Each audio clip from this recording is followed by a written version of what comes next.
orar para agradecer ao Senhor por essa tarde abençoada. A paz do Senhor para todo mundo, mais uma vez, bem-vindo. Vamos orar. Senhor, nós te agradecemos pela oportunidade de aprender, pela oportunidade de crescer. Nós te agradecemos, Senhor, pelo dia que tivemos hoje. Ó Senhor, nós clamamos por renovação de forças, nós clamamos pelo Teu Espírito iluminando o nosso entendimento, para que a gente tenha clareza sobre a Tua palavra, Senhor. Nós não queremos simplesmente um conhecimento teórico, para que a gente aprenda mais versículos, não. Nós queremos um conhecimento prático, que mude a nossa maneira de agir, a nossa maneira de viver, para que possamos viver no centro da Tua vontade, sendo cada vez mais imitadores de Jesus Cristo e resplandecendo a Tua glória nesse mundo, Senhor. É isso que desejamos, é isso que nós queremos e é por isso que nós estamos aqui, Senhor. Então nós te agradecemos por essa oportunidade, por essa noite abençoada, no nome de Jesus. Amém. Glória a Deus, meus queridos. Então, como eu divulguei no grupo, hoje o tema é Deus, o justo juiz, né? Aí você pode perguntar, mas não é um tema tão falado, porque de onde surgiu, de onde o senhor tirou esse tema? Porque o senhor decidiu falar nesse tema? Lá em Hebreus, no final do capítulo 5, o escritor aos Hebreus vai falar o seguinte, eu vou parafrasear. Ele diz, olha, vocês já deviam ser mais maduros, vocês já deviam estar ensinando a outros, mas porque são vagarosos em aprender, ou em algumas traduções, preguiçosos, relaxados, negligentes, ainda tenham necessidade de ensinar novamente as mesmas coisas, os fundamentos da doutrina de Cristo, né? Eu diria que nesse texto de Hebreus, o escritor está dizendo, olha, vocês já deviam estar avançando para níveis superiores de conhecimento e até estar sendo professores, mas eu tenho a necessidade de ainda alfabetizá-los. Eu não sei se na Colômbia usa essa expressão também, que a alfabetização é um nível básico de conhecimento. Você, para poder desenvolver qualquer outro conhecimento, você precisa ser alfabetizado, que é o quê? No português, ou na língua nativa, no espanhol, seria o equivalente a saber ler e escrever. Então, a partir daí, é que você vai poder aprender ortografia, é que você vai poder aprender acentuação, verbos, pronomes, substantivos, mas o básico é ler e escrever. Na matemática, você precisa aprender as 4 operações básicas, subtração, adição, multiplicação e divisão, para depois ir para níveis maiores.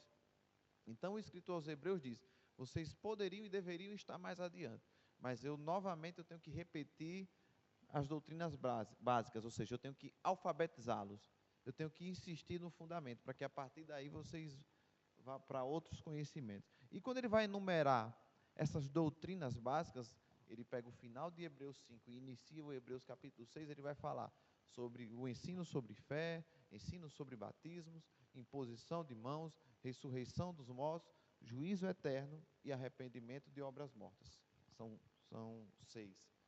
E uma dessas 3 doutrinas básicas, ou seja, uma dessas 3 doutrinas que são essenciais, que são fundamentais, é o juízo eterno, e é isso que nós vamos estudar hoje. O juízo, meus queridos, ele pode ser, ou a justiça de Deus, ela pode ser realizada agora, aqui na terra, mas também na eternidade. Tanto que em Atos está escrito que Jesus é o juiz de vivos e de mortos. Quando ele fala que ele é juiz de vivos e de mortos, entendendo que um ser humano, apesar de quando chega ao fim da sua existência aqui na terra, ele permanece eternamente, seja ele cristão ou não, mas quando ele fala juiz de vivos e de mortos, é que a justiça ela é feita, ela é realizada, tanto aqui na nossa vida terrena, quanto após ela. Então, dito isso, existem vários tipos de justiça, vários momentos em que a justiça pode acontecer, mas devido à nossa limitação de tempo, eu não vou falar de todas, eu vou falar daquela justiça inerente ao Filho de Deus e que é consumada ou realizada após a nossa vida aqui, já na eternidade. Amém? Eu já vou avisando, porque eu sei que pode haver muitos questionamentos, muitas dúvidas, mas isso a gente pode fazer uma parte 2, uma parte 3, e no dia a dia a gente vai conversando e vai esclarecendo um pouco mais. Então, hoje nós vamos falar da justiça de Deus, direcionada para os seus filhos, para os servos, para os cristãos, e não na justiça concretizada aqui em vida, mas na justiça, né, eterna, ou seja, aquela que é definitiva. Amém? Então, dito isto, eu queria que os irmãos abrissem, por favor, em Gálatas, no capítulo 6, no versículo 7. Estou achando um pouco escuro, os irmãos, não? Não? Mas acenda, João, por favor. Gálatas, no capítulo 6, no versículo 7.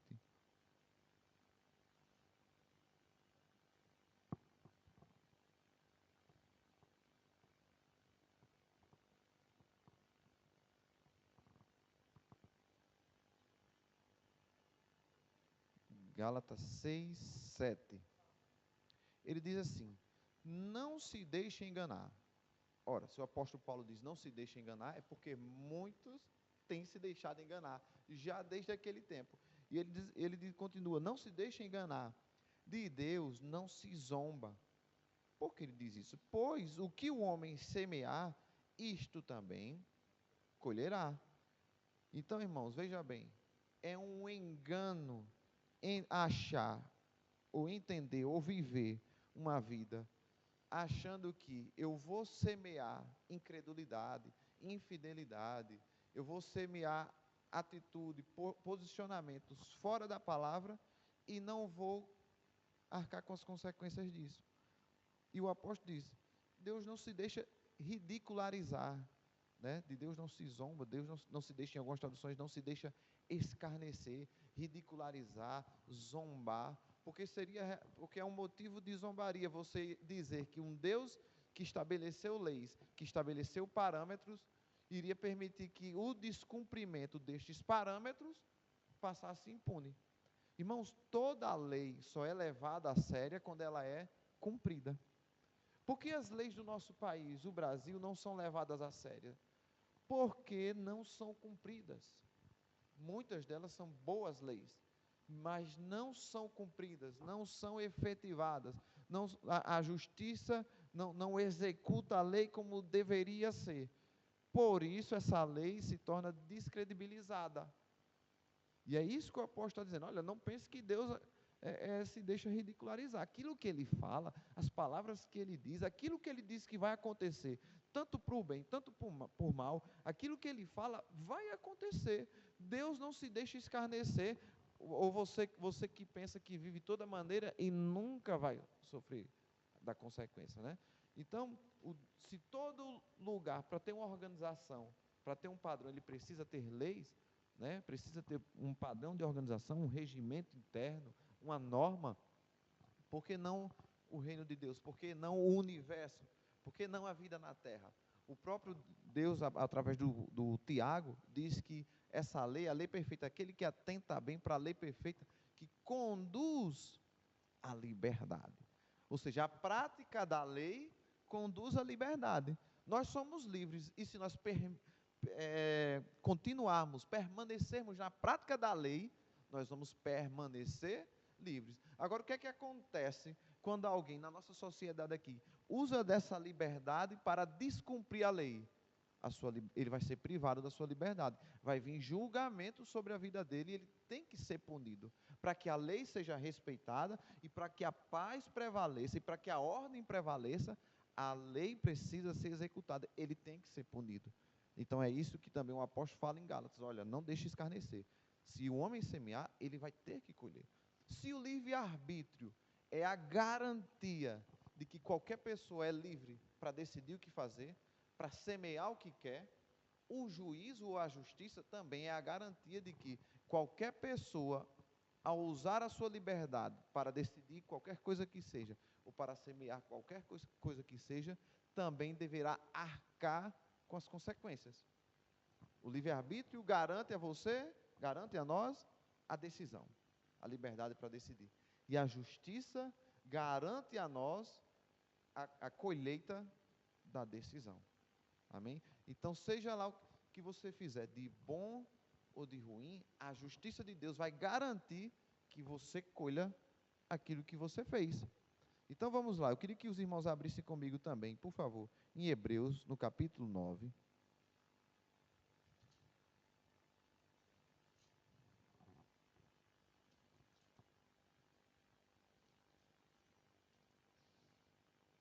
Hebreus capítulo 9.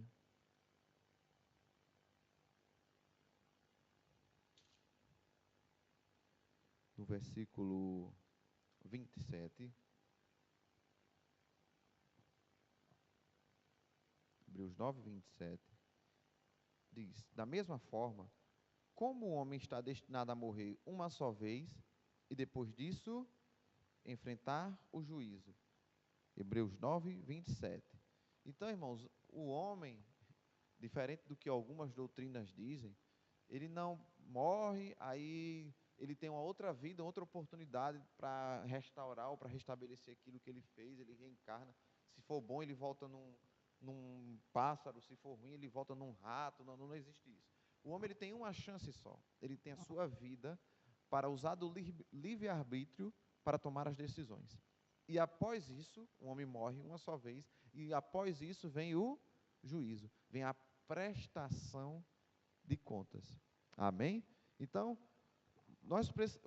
hoje, eu creio, eu tenho essa intenção de que nós possamos sair daqui com temor, com respeito, com responsabilidade, com essa vida única que nós temos, para poder em cada momento, em cada dia, semear a coisa correta. Porque, irmãos, Deus não poupou nem o seu próprio filho da justiça.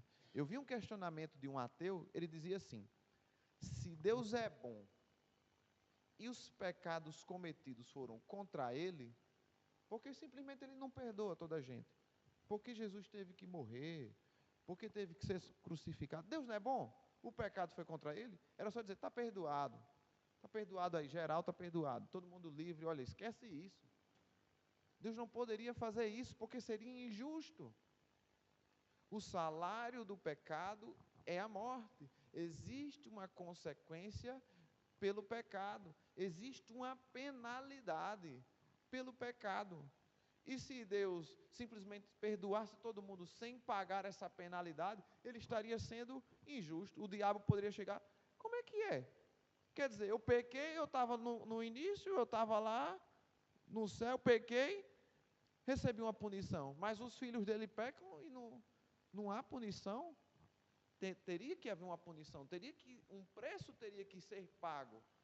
Então Deus, na sua justiça, não poupou nem o seu filho, porque como está escrito em 2 Coríntios capítulo 5, 21, 2 Coríntios 5, 21,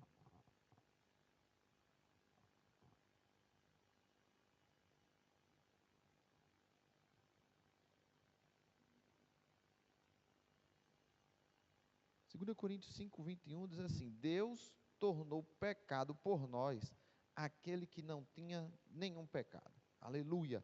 Para que nele nos tornássemos justiça de Deus. Ou seja, um preço teria que ser pago. Por mais desejo que houvesse em Deus de perdoar, ele não poderia simplesmente: tá bom, eu perdoo isso, esquece. Não. Para que a justiça fosse feita, alguém precisaria pagar o preço. Então, o próprio Deus ele tabernaculou, como diz em João, ou seja, ele veio em carne, ele se esvaziou de toda a glória de Deus, de toda a condição de Deus, e veio em forma humana, por meio do seu Filho Jesus, né? E em tudo foi tentado, mas em nada pecou, porque se ele também não fosse tentado em nada, poderia dizer: mas não é justo, ele não pecou porque não foi tentado. Mas ele em tudo foi tentado e em nada pecou. E Deus, para cumprir a sua justiça, a palavra diz em Coríntios que Deus fez Jesus pecado por nós, para que nele fôssemos feitos justiça de Deus. Então a justificação veio por meio de Jesus Cristo. A penalidade, a culpa, porque Jesus não levou só a condenação, porque ele poderia levar a condenação e deixar a culpa eternamente para nós. É como se eu devesse ao John, aí a Letícia foi e pagou ao John, mas aí eu ficasse com a minha vida toda, eu devia ao John, não devo mais, mas eu ainda fico com a consciência pesada, porque não fui eu que paguei. Eu queria pagar, eu vivo com um senso de culpa. Mas Jesus não fez isso. Jesus tanto pagou a dívida, como dizer, olha, não precisa ficar com a consciência pesada, não precisa assumir culpa, não precisa carregar a condenação. Então ele nos livrou da culpa, do sentimento de culpa e da penalidade da condenação. Amém? Então Deus não poupou nem o seu filho para cumprir a justiça. Eu queria que você fosse comigo em Romanos, no capítulo 5. Romanos 5, no versículo 15.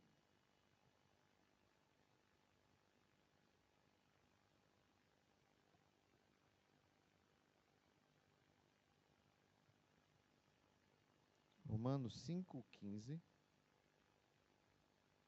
Nós vamos ler do 15 ao 18.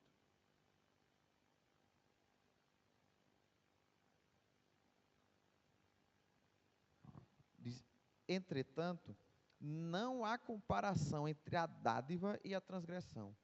De fato, muitos morreram por causa da transgressão de um só homem. Olha só. Mas a graça de Deus, isto é, a dádiva pela graça de um só, Jesus Cristo, transbordou ainda mais para muitos. Aleluia. Não se pode comparar a dádiva de Deus com a consequência do pecado de um só homem. Por um pecado veio o julgamento que trouxe condenação. Ou seja, aquele pecado de Adão não foi impune. Teve condenação, teve penalidade. Até hoje há ainda algumas consequências do pecado de Adão. Amém? Não passou impune. Deus amava Adão. Deus tinha outros planos para Adão. Mas, da mesma maneira que Deus deu livre-arbítrio para Adão decidir o que quisesse, também haveria justiça. E Deus falou para ele, olha, daquela árvore você não coma, porque se comer vai acontecer isso. Vai haver juízo, vai haver justiça. Você é livre, você decide. Mas se comer, sabe que você vai ter que também arcar com a consequência. Então, houve a transgressão de um só homem e houve condenação por causa dessa transgressão. No 15, continuando, né? No 16. Não se pode comparar a dádiva de Deus com a consequência do pecado de um só homem. Por um pecado veio o julgamento que trouxe condenação. Mas a dádiva decorreu de muitas transgressões e trouxe justificação. Se pela transgressão de um só a morte reinou por meio dele, muito mais, aleluia, muito mais aqueles que recebem de Deus a imensa provisão da graça e a dádiva da justiça reinarão em vida por meio de um único homem, Jesus Cristo, aleluia. Ele está dizendo assim, olha, se a transgressão de um só homem trouxe tanta condenação, trouxe tanta tristeza, trouxe tanto dano, muito mais além. Ou seja, se a atitude de Adão trouxe consequências ruins, muito mais a postura de Jesus Cristo da cruz em obediência trouxe para nós a abundância da graça e a dádiva, o dom. O que é uma dádiva? O que é um dom? É um presente, é um favor, é uma recompensa. Ou seja, se a transgressão de um homem trouxe muitos danos, muitas penalidades, muitas consequências ruins, ele diz, muito mais aqueles que recebem o dom, a abundante graça e o dom da justiça reinarão em vida por causa de um só homem. Aí no 18, consequentemente, assim como só uma transgressão resultou na condenação de todos os homens, assim também um só ato de justiça resultou na justificação que traz vida. Justificação que traz vida a todos os homens. Aleluia! Irmãos, alguém que é condenado, ele pode, condenado a 30 anos de prisão, ele pode cumprir os 30 anos e sair da prisão agora sem dever coisa alguma à justiça, mas com culpa. E nunca mais talvez conseguir ser reinserido na sociedade, viver uma vida normal pelo tempo que perdeu, né? Talvez não pôde ver seus filhos crescer, não teve um relacionamento com seus filhos, talvez tenha sido divorciado, porque afinal de contas a esposa não suportou ficar 30 anos, né, afastado do marido. Enfim, tantas coisas podem ter acontecido, mas a palavra de Deus está dizendo que não importa a transgressão, não importa a condenação que veio por causa do pecado de Adão, porque muito mais, está falando de restauração, de nova história, de uma nova realidade, de um recomeço do zero, Por isso que ele fala que quem está em Cristo é uma nova criação. Por isso que Jesus fala para Nicodemos que quem nasce da água e do Espírito nasce de novo. Me diga uma coisa, uma criança que está nascendo agora, nesse exato momento, que condenação ele tem? O que é que você pode culpar aquela criança? O que é que você pode acusar ela? Nada ainda, porque ela está começando agora, ela não teve nem tempo. É por isso que ele está falando sobre nascer de novo. Quem nasce na água e no Espírito, ele nasce de novo, uma nova realidade, uma nova criação, uma nova essência, sem dívida. Então, Jesus nos deu a oportunidade de escrever uma nova história nele. É por isso que você não precisa abrir, mas em Romanos capítulo 8, versículo 1, diz que já não há condenação para quem está em Cristo Jesus. É por isso que João, no capítulo 3, versículo 16, diz que como Deus amou o mundo de tal maneira que deu seu Filho único, para que todo aquele que nele crê não pereça, mas tenha vida eterna. Mas tem que crer nele. Quem crê, o que é crer? É uma convicção forte no coração, que gera palavras. Quando você está muito convicto de algo, você tende a falar sobre aquilo, você tende a professar aquilo. E quando você tem uma convicção muito forte, você começa a falar muito naquilo, você também começa a andar de acordo com aquilo que é a tua convicção. Amém? Então, fé não é só um sentimento. Fé é uma convicção que fala e age e gera frutos. Amém? Então, no João 3,16, você não precisa abrir, mas eu quero ler só para pegar um detalhe, que ele diz no 17, no João 3,16, aí no 17, ele diz, pois Deus enviou o seu Filho ao mundo, não para condenar o mundo, mas para que o mundo fosse salvo. O tempo todo a Bíblia está usando termos jurídicos, condenação, justificação, juiz, fala sobre advogado, a própria palavra para o Espírito Santo, o parácletos quer dizer advogado, conselheiro, ajudador. Então, está sempre usando esses termos jurídicos. Amém? Então, eu vou ler aqui também, João no capítulo 5, no versículo 24, ele diz, eu lhes asseguro, quem ouve a minha palavra e crê naquele que me enviou, tem a vida eterna e não será condenado. É uma promessa, quem ouve a minha palavra e crê naquele que me enviou. Mas lembre-se que crer é convicção que fala e age. Crê naquele que me enviou, tem a vida eterna e não será condenado, mas passou da morte para a vida. Aleluia!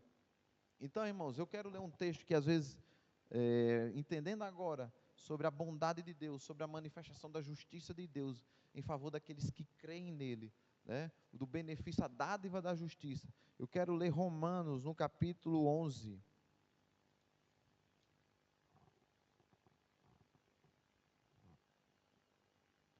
No versículo 17.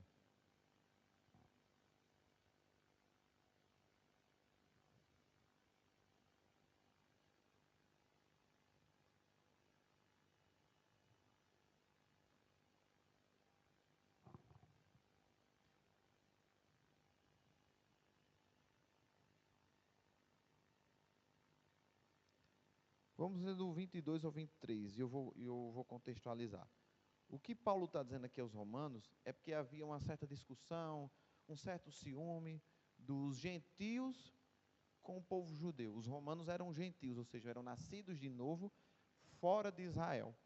E Paulo está dizendo, olha, vocês não fiquem se gabando ou achando que são mais do que eles, porque eles são a vida, eles são da árvore natural, né?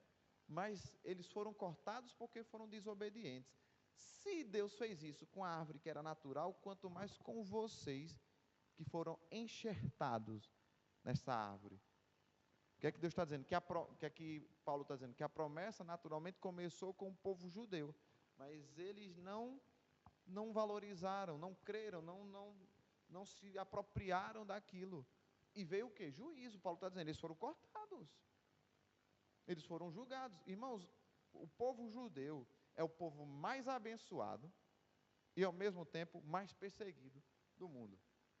Você vê Israel no meio do deserto, como aquela nação é próspera, como aquela nação é rica, como aquela nação é poderosa, como aquela nação é influente. E ao mesmo tempo, você vai ver a história dos judeus, como é um povo sofrido, como é um povo que perseguido. Irmãos, isso é colheita. A, a bênção na vida de Israel é em decorrência do quê? Da promessa de Deus na vida de Abraão, da consequência de que daquela nação veio, daquele povo veio o Salvador do mundo, né? Do que aquele povo fez com as Escrituras, guardando as Escrituras, ou preservando as Escrituras, mas também foi o povo que matou os profetas, foi o povo que crucificou Jesus Cristo. Então, há juízo, há julgamento. Aí Paulo está dizendo, eles desobedeceram, foram cortados, e vocês foram enxertados no lugar dele. Mas, se vocês desobedecerem também, podem ser cortados também. Aí é nesse contexto que a gente, peraí que deu um vento aqui e levou aqui. Nesse contexto, no versículo 22, ele diz, portanto, considere a bondade e a severidade de Deus. Deus é bom, amém? Mas também é severo. Que é isso, pastor? Mas ele diz, severidade para com aqueles que caíram, mas bondade para com você, desde que permaneça na bondade dele.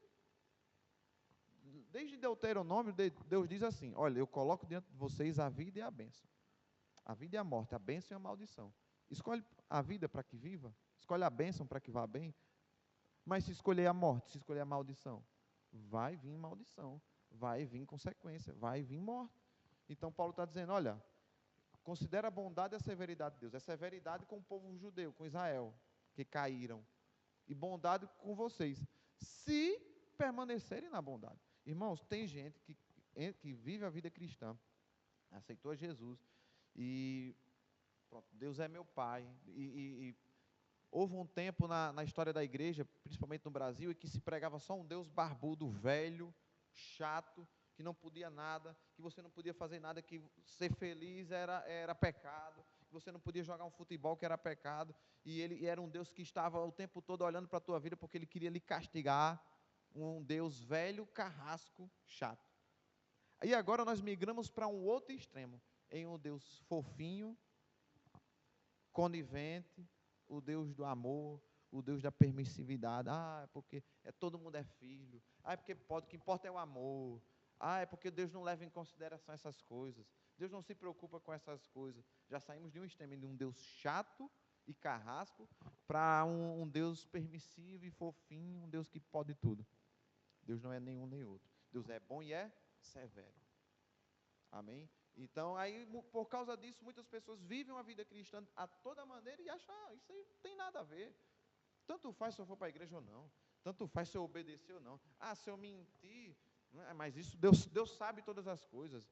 E começam a viver vida que vai permitindo certas coisas que não vêm do caráter de Deus e vão vivendo uma vida cristã permissiva, assumindo características que se parecem mais com o diabo do que com o próprio Deus. Então ele diz, é bondade para vocês se permanecerem na bondade. Aí no 23, sim, continua, ele diz, de outra forma, você também será cortado. Não é isso que ele fala em João 15, diz, olha, todo ramo que dá fruto no Pai, ele poda, cuida e trata para que continue dando fruto. Mas se não der fruto, ele corta. Deus não vai continuar disponibilizando recursos, ou melhor, desperdiçando recursos para quem decidiu não frutificar, para quem decidiu não viver para Ele. Amém? Aí no 23, ele diz, e quanto a eles, se não continuarem na incredulidade, serão enxertados por Deus, pois Deus é capaz de enxertá-los outra vez. Aí Paulo está dizendo outra coisa, da mesma forma que eles foram cortados, se vocês não obedecerem, são cortados também. Mas deixa eu dizer uma coisa, Deus tem misericórdia também, porque se aqueles que foram cortados decidirem crer, decidirem voltar, Deus aceita eles de volta também, porque Deus é bom, Ele é severo, mas Ele é bom. Então, da mesma maneira, a misericórdia sempre precede a justiça, sempre há misericórdia antes. Quando Deus falou sobre vir juízo para Nínive, Deus disse, chamou Jonas, tem juízo para aquela cidade, o povo está vivendo em pecado, mas vai lá, prega a palavra, vai lá e fala para eles, ou seja, tem sempre bondade e misericórdia antes, tem sempre oportunidade para arrependimento, tem sempre oportunidade para mudança de vida. Há sempre uma chance dada por Deus para escrever uma nova história. Amém? Então, para poder desfrutar e viver nessa justiça, que Deus já nos justificou. Ele nos colocou, Ele pagou a conta e nos colocou num lugar de justos. Ou seja, nós não devemos nada, nós não temos culpa, nós podemos nos apresentar livremente diante dEle, sem culpa, sem consciência pesada. Mas eu preciso permanecer nesse caminho. Eu preciso assumir uma postura de quem toma posse dessa graça, dessa dádiva, e quem valoriza aquilo e permanece nesse mesmo lugar. Não como, lembra que eu tinha uma cachorrinha, que eu falei, que eu dava banho nela, e depois que eu dava banho, ela ia e se jogava na lama. Nós não podemos ser assim. Nós, ao sermos banhados pela palavra, limpos pela palavra, pelo Espírito Santo, nós devemos viver uma vida consagrada, voltada para Ele, para permanecermos limpos, íntegros, a posição de justiça de Deus. E é isso que eu vou falar agora. Algumas coisas, né? A primeira é, precisamos ser frutíferos. Mateus, no capítulo 3, no versículo 18, você anota, mas não precisa ler, ele fala para os fariseus, João Batista, né? Diz assim, apresentem frutos dignos de arrependimento. Frutos que demonstrem arrependimento. Mateus 3, 18. Então, uma nova postura em Deus. Se eu quiser colher coisas boas da justiça de Deus, eu preciso mostrar frutos de arrependimento. Um arrependimento, ele não é só falado. Um arrependimento, ele é demonstrado. Amém? Se eu digo, às vezes meus filhos estão brigando entre si, aí um está triste e o outro tá rindo do outro, né? O João Pedro fez isso, pai, fala com ele aí, peça desculpa. O João Pedro vai pedir desculpa rindo. Aí Júlia, mas ele está rindo ainda. É porque não é um arrependimento sincero. E o arrependimento, ele não pode ser só falado, ele tem que ser demonstrado. Então, se nós queremos continuar sendo beneficiados dessa justiça, dessa bondade de Deus, eu preciso demonstrar frutos de arrependimento. Ou seja, eu tinha uma postura antes de Cristo, e agora eu tenho uma nova postura, um novo ponto de vista, novos ideais, novos valores. Eu preciso andar dessa maneira. Eu preciso, como o apóstolo João escreveu, aquele que diz que está nele tem que andar como ele andou. Tem que ser seu imitador, tem que imitar os seus passos. Então tem que demonstrar esses frutos de arrependimento. Agora, talvez você tenha aberto lá em Mateus, mas eu queria que você fosse para Mateus no capítulo 10. Esse sim eu vou ler.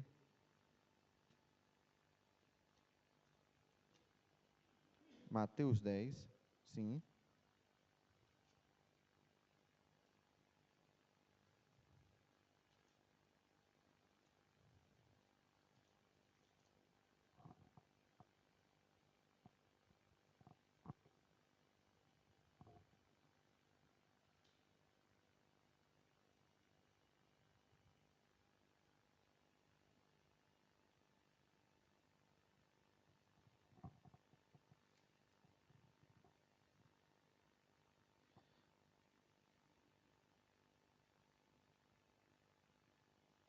Eu quero começar a ler do final e depois eu vou voltar um pouco, mas eu queria que você fosse para o versículo 32, Mateus 10, 32.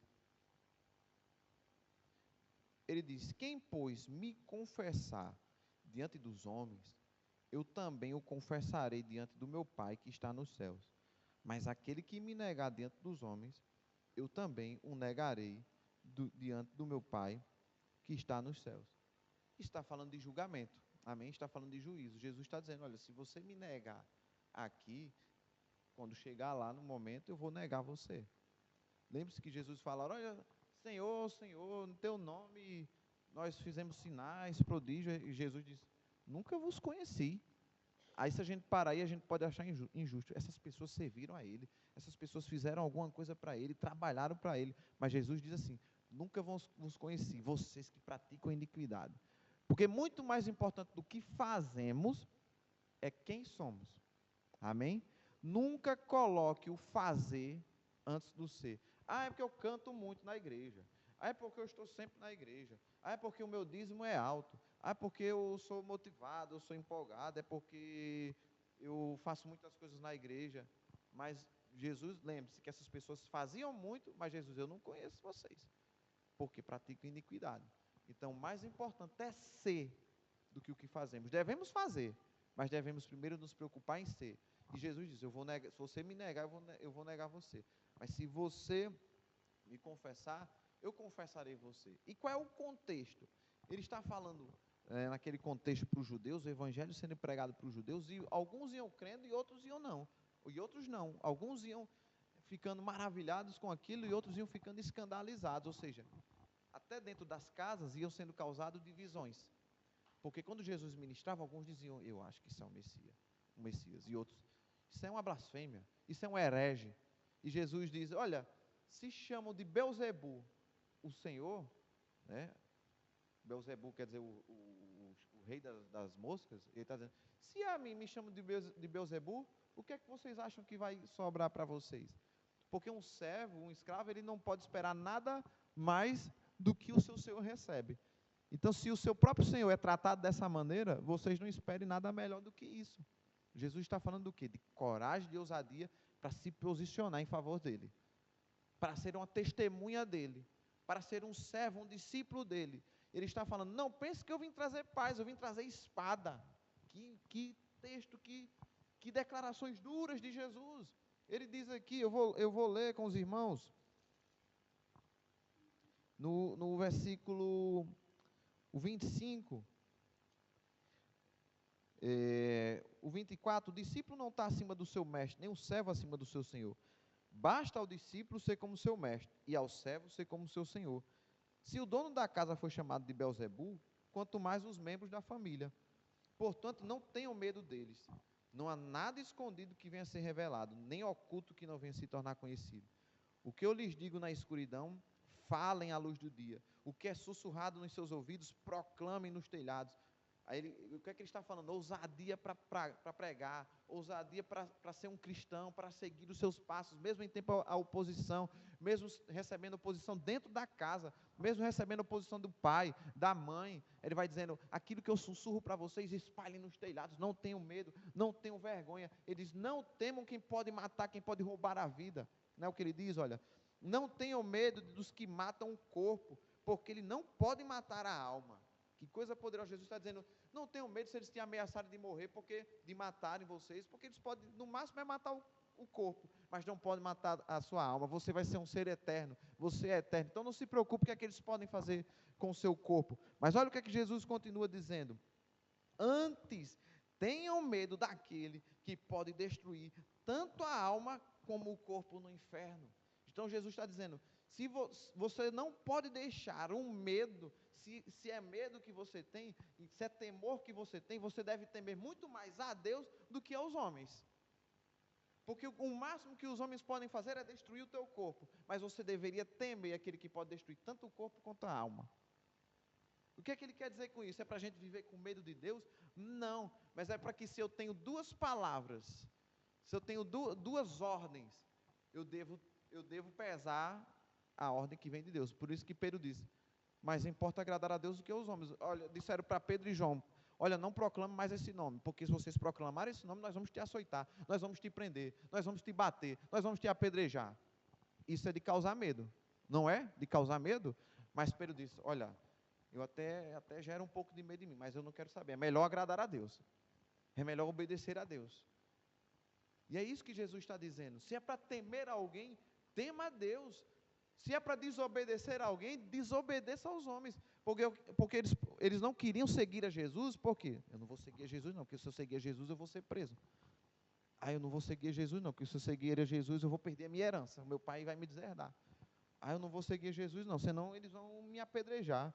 A Jesus, não se preocupe com isso não, o máximo que pode acontecer é você ser morto.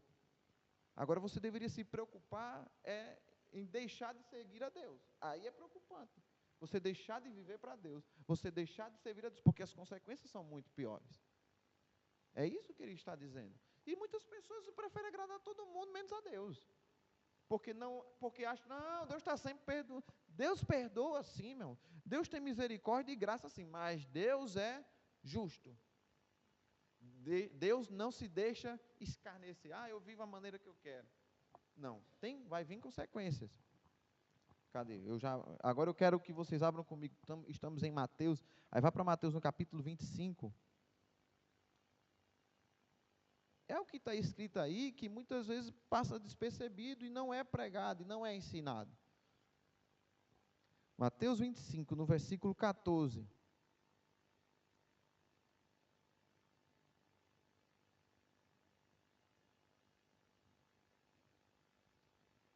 Essa é uma parábola muito conhecida.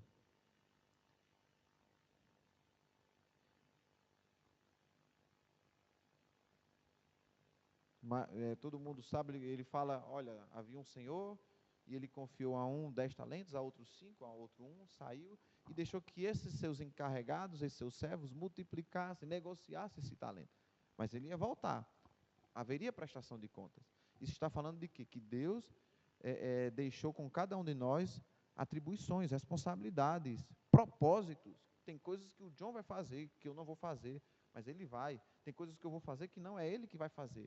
E Deus deu talentos. Talento é uma unidade monetária, está falando de dinheiro, de moeda, de valor. Ele disse, olha, está aqui, você fica com 100, você fica com 10. Vá negociar. Mas não é para se preocupar com o que o outro tem, que deixou de ter. Aquilo que eu te dei para fazer, vá negociar, vá fazer, vá multiplicar, né? Mas ele voltaria e ia prestar contas. E aí, você fez o quê? Você vendeu, você multiplicou, você negociou. Só que quando ele voltou, havia um que disse, olha, eu não fui, não negociei e deixei guardado aqui para entregar ao Senhor. E o Senhor disse, você poderia ter pelo menos colocado na poupança para ver se rendia juros. Era pouco, mas rendia alguma coisa. Isso está falando de quê, irmãos? De pessoas que receberam do dom da justiça, a dádiva da justiça, e não produzem nada, não frutificam em nada, não servem em nada, não fazem nada para Deus, porque apenas são beneficiados dos frutos que a salvação oferece, e querem apenas desfrutar disso para si mesmo. Não querem compartilhar com outras pessoas. Não querem servir a outras pessoas. São felizes porque são livres, são libertas, são transformadas e pronto, é só isso que eu quero e mais nada. E não querem viver o propósito de Deus, não querem servir a Deus. Lembre-se que quando Jesus ressuscitou e apareceu para Pedro, disse, Pedro, tu me amas? Pedro disse, tu sabe todas as coisas. Jesus não disse. Então, dê um dízimo alto. Pedro, tu me amas? Tu sabes, Senhor. Então cante vários louvores. Ele disse, Pedro, tu me amas? Amo. Então apacenta as minhas ovelhas. O que é que ele está dizendo? Cumpra o que eu te chamei para fazer.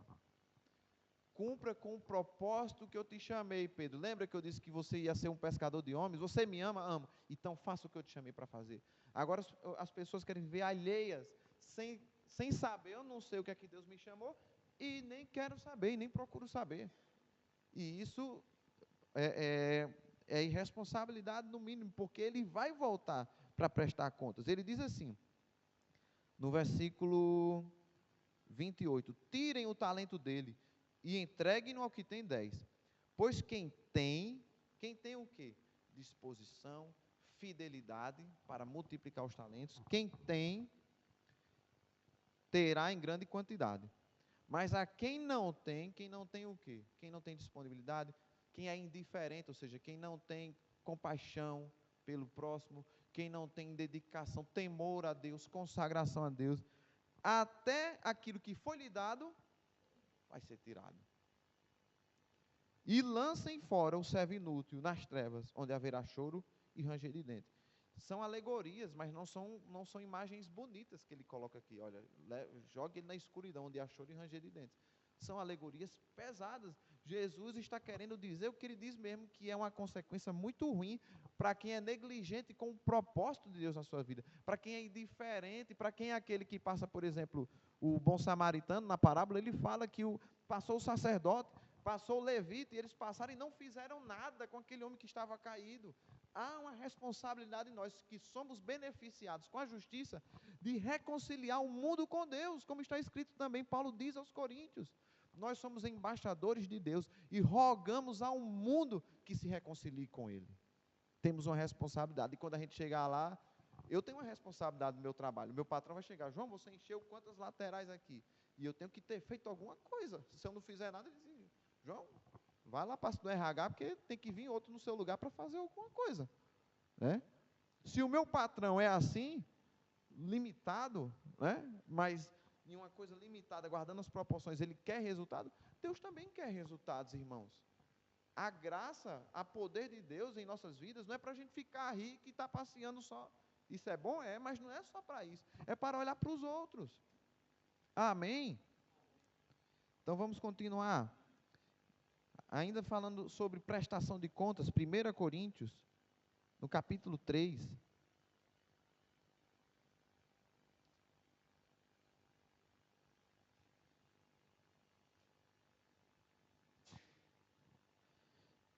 Primeira Coríntios capítulo 3, no versículo 10.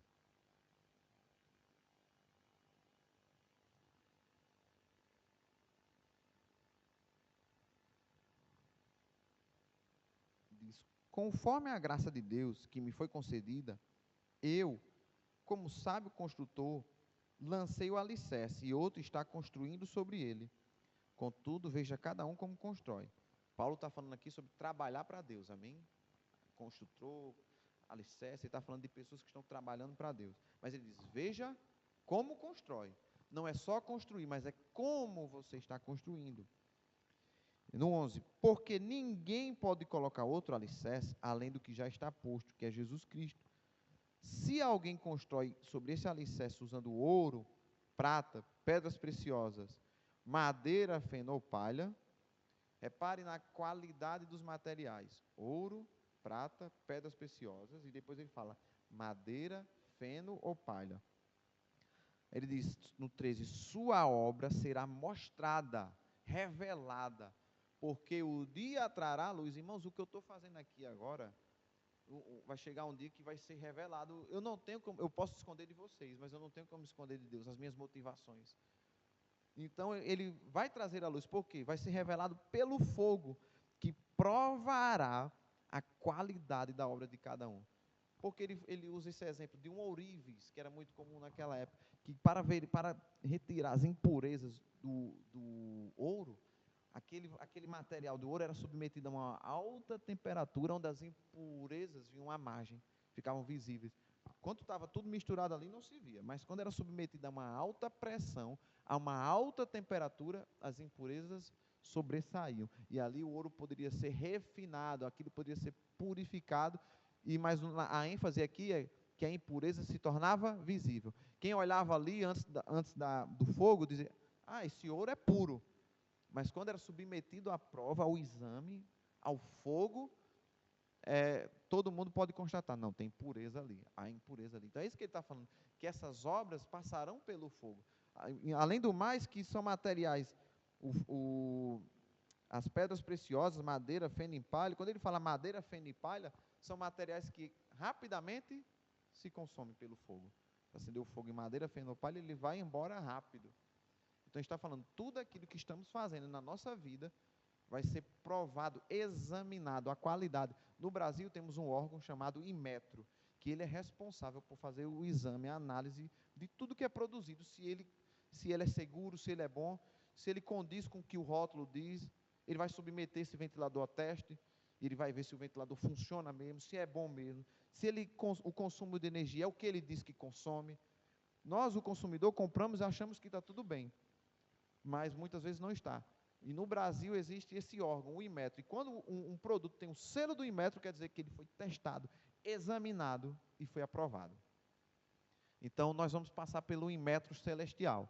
A gente vai, o capacete, por exemplo, no Inmetro, ele é arremessado contra a parede, contra o chão, em alta velocidade, para ver se ele vai abrir, se ele vai quebrar, se ele vai se romper. E nós seremos examinados para saber a qualidade. Aliás, as nossas obras serão examinadas para ser provada a qualidade delas. Aí continuando, ele diz, no versículo 14, se o que alguém construiu permanecer, esse receberá recompensa. Aleluia, está falando de mim e de você, amém? Se aquilo que nós estamos fazendo para Deus for com sinceridade de coração, nós vamos receber recompensa. Ele diz, e se o que alguém produziu se queimar, esse sofrerá prejuízo, contudo, será salvo como alguém que escapa através do fogo.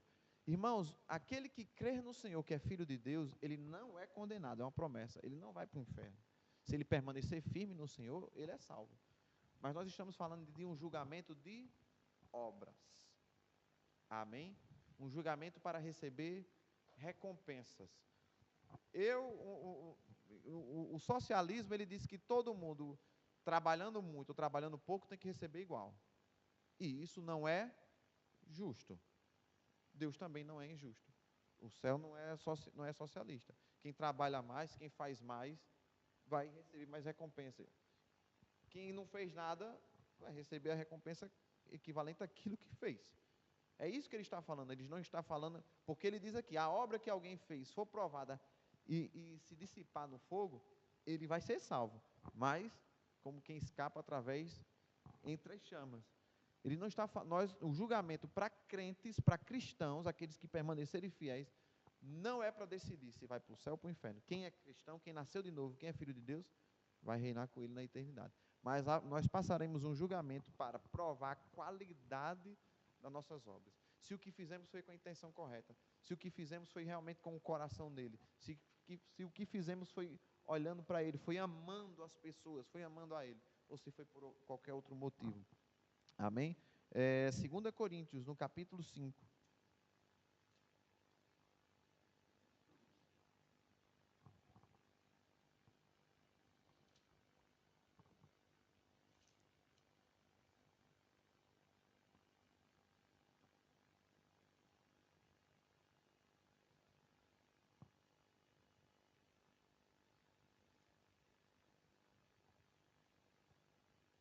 Segunda Coríntios 5:10 diz assim: pois todos nós devemos comparecer perante o tribunal de Cristo, para que cada um receba de acordo com as obras praticadas por meio do corpo, quer sejam boas, quer sejam más. Então, o tribunal de Cristo para nós vai ser para avaliar obras. Mas lembre-se, nós não somos salvos por obras, somos salvos por fé. Eu creio no sacrifício dele, eu me movo crendo nisso, eu sou salvo. Agora, por ser salvo, se eu decidir andar em boas obras, eu vou ser recompensado por isso. Deus trabalha com estímulos. Ora, irmãos, eu vou para o trabalho todo dia, apesar de eu gostar muito de trabalhar, mas eu não vou, não é porque eu gosto do chefe, não é porque eu gosto lá só do ambiente, não é por causa disso, não. É porque eu quero receber. Amém? Deus usa as recompensas para nos motivar a não desistir, a não parar, a fazer mais por Ele, a fazer mais pelas pessoas. Então, Deus usa, não é pecado você trabalhar para Ele crendo com expectativa de receber alguma coisa. Então, ele fala que todos nós vamos comparecer no tribunal de Cristo. Essa palavra tribunal vem do grego bema, que quer dizer o quê? Lá em Coríntios havia um torneio de jogos, vamos comparar com os Jogos Olímpicos, mas na verdade eram chamados de Jogos Istmicos, certo? Em Coríntios. E haviam várias modalidades praticadas ali vamos dizer, um estádio, haviam os espectadores e haviam os juízes.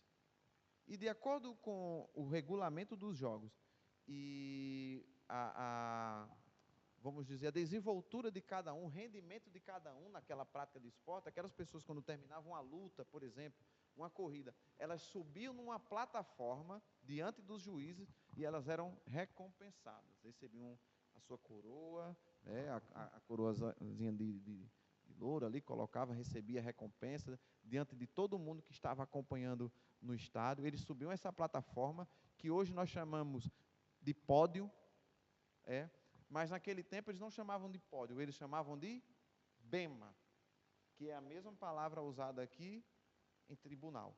Então ele diz, todos nós vamos comparecer no tribunal de Cristo. A gente vai subir lá, diante do juiz, eles vão dizer, João, você correu a corrida de acordo com o regulamento. Você seguiu o percurso que foi predeterminado. Os juízes vão avaliar se você cumpriu as regras, se você foi leal, se a sua vitória foi legítima. Ele merece, ele vai receber a recompensa. Então, todos nós vamos comparecer nesse tribunal para sermos julgados. Você não jogou conforme as regras, você não competiu conforme as regras, então não vai receber recompensa. Lembre-se que em Hebreus, no capítulo 12, no versículo 1, 2, ele fala isso. Fala que diante de uma grande nuvem de testemunhas, ou seja, vários espectadores, ele diz, corramos com perseverança a corrida que nos está proposta. Veja que a corrida não sou eu que decido o percurso. o percurso ele é previamente proposto, não é assim, uma corrida? Imagine que a gente está correndo e tem um percurso aqui, não, eu vou por aqui que é mais rápido. Não. O percurso ele é previamente estabelecido e aquilo que é proposto. Ou você segue o que é proposto, ou você não pode ganhar a recompensa.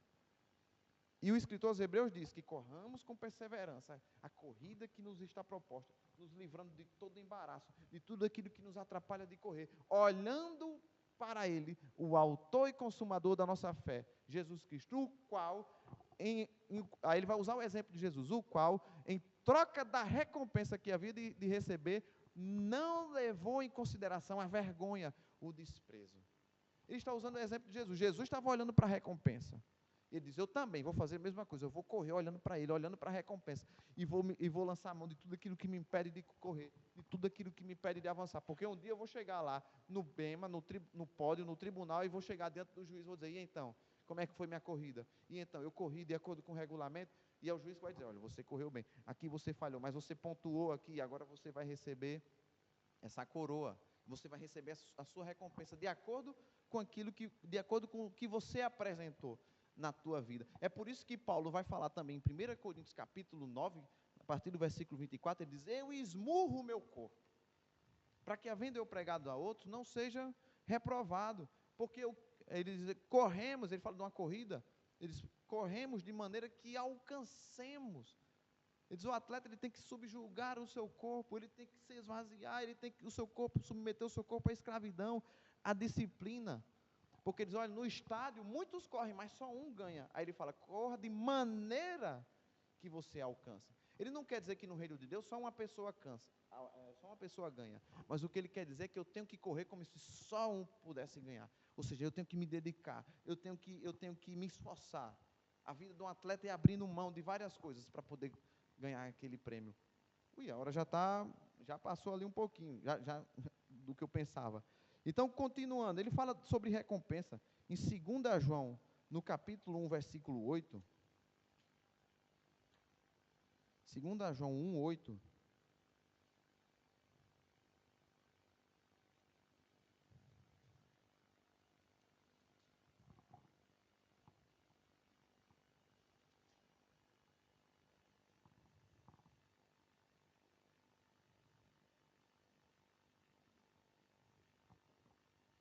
Ele diz, tenham cuidado para que vocês não destruam o fruto do nosso trabalho. Antes sejam recompensados plenamente. Ou seja, há um cenário em que eu posso ser recompensado plenamente, por completo, mas um cenário que eu posso receber também uma recompensa que não é completa, é uma recompensa parcial. E há um cenário também que eu não recebo recompensa nenhuma. Mas o que é que o apóstolo João diz? Trabalhem, tenham cuidado, se esforcem. Em algumas situações diz, trabalhem, para que vocês não destruam o fruto do nosso trabalho, antes sejam recompensados plenamente. Ou seja, tenham cuidado, se esforcem, para que não destruam o fruto do nosso... Eu, uma vez lá no trabalho, fiz uma lateral todinha, terminei tudo prontinho, era só colocar no lugar para o rapaz levar. E nesse transporte de colocar no lugar para ficar guardado, eu risquei a lateral, ela se perdeu. Todo um trabalho foi desperdiçado, porque no final eu fui displicente. O que é que o apóstolo está dizendo assim? Tomem cuidado, até o final, se dediquem, para que tudo aquilo que a gente tenha trabalhado não seja desperdiçado, e vocês tenham uma recompensa completa. Mas eu preciso me esforçar, me dedicar até o final, para correr essa carreira, para viver esse propósito que Deus tem para nós. Interessante que no Salmo 139, no versículo 16, ele fala que o Senhor já nos via quando estávamos quando éramos embriões. E ele diz, todos os meus dias estão escritos no teu livro. E ele fala em Apocalipse do Senhor abrindo o livro da vida e outros livros. Ele fala também em Efésios, que nós somos, Efésios capítulo 1, versículo 4,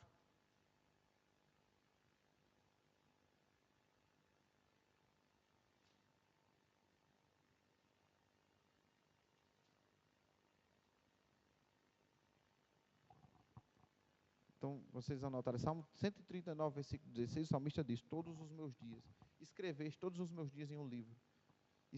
Isso nos leva a entender que Deus tem algo projetado para nós, e Ele é muito organizado. Deus não se esquece de nada, mas Ele anotou tudo em um livro. Está aqui, o meu projeto para o João está aqui. E aí no Efésios capítulo 1, versículo 4, ele diz: porque Deus nos escolheu nele antes da criação do mundo, para sermos santos e irrepreensíveis na sua presença. Em amor, nos predestinou para sermos adotados como filhos por meio de Jesus Cristo, conforme o bom propósito da sua vontade. Desde o início, Deus já tinha uma vontade para o John, para mim. Deus disse: o John nem nasceu, mas ele vai fazer isso. Eu tenho um sonho para ele, eu tenho um projeto para ele. Não foi que o John nasceu e depois Deus pensou o que é que ia fazer. Quando o John nasceu, Deus já sabia o que queria. Deus já tinha um caminho, Deus já tinha um propósito. Você pula para o capítulo 2, no versículo 10. Ele diz: porque somos criação de Deus, realizada em Cristo Jesus, para fazermos boas obras, as quais Deus preparou antes de quê? Antes de sermos criados, antes de nascermos, para nós praticarmos. Isso me leva a entender que quando o salmista diz que os nossos dias estão escritos num livro, nesse livro estavam escritas as boas obras que Deus queria que a gente praticasse, que Ele predestinou desde o início. E quando Apocalipse diz que no dia do julgamento, livros serão abertos, eu imagino, eu suponho que vão ser abertos livros, vai dizer: olha, o que é que Deus projetou para vocês, João Paulo? Está aqui, Ele queria que você servisse, que você pregasse, sim. Olha, mas Ele queria que você fizesse isso, você não fez. Então, esse livro, daquilo que Deus projetou para nós, vai ser aberto. E o que vai ser julgado, as nossas obras, é o quanto do que Deus sonhou para mim, foi o que eu decidi viver. O quanto do propósito dele, foi o que eu decidi viver. Ou se eu decidi viver o meu próprio propósito. Serei salvo, vou ser salvo. Mas certamente não serei tão recompensado como poderia ter sido. E por isso, que com essa mensagem, o estímulo que fica é que, no final, como o apóstolo Paulo, a gente diz: olha, eu combati o bom combate, eu completei a minha carreira, né? A carreira que foi predeterminada pelo Senhor, que Ele propôs para mim, eu aceitei essa carreira, e agora eu guardei a fé, agora eu vou, como a gente diz na nossa região nordeste, eu vou me embora para o Senhor, porque para mim está me esperando a minha coroa, a minha recompensa está lá, está me esperando, e eu vou. Chegou a minha hora. E Paulo já estava com essa expectativa, porque diz: olha, viver é Cristo, mas morrer é lucro, porque eu sei que tem algo glorioso me esperando lá. Então, que vivamos com essa consciência, com esse temor, com essa expectativa, entendendo que nada que a gente faça para Ele, com a consciência correta, com sinceridade, será improdutivo, será em vão. Deus está vendo todas as coisas e está pronto para nos recompensar. Amém? Então, vamos ficar de pé para a gente orar e encerrar.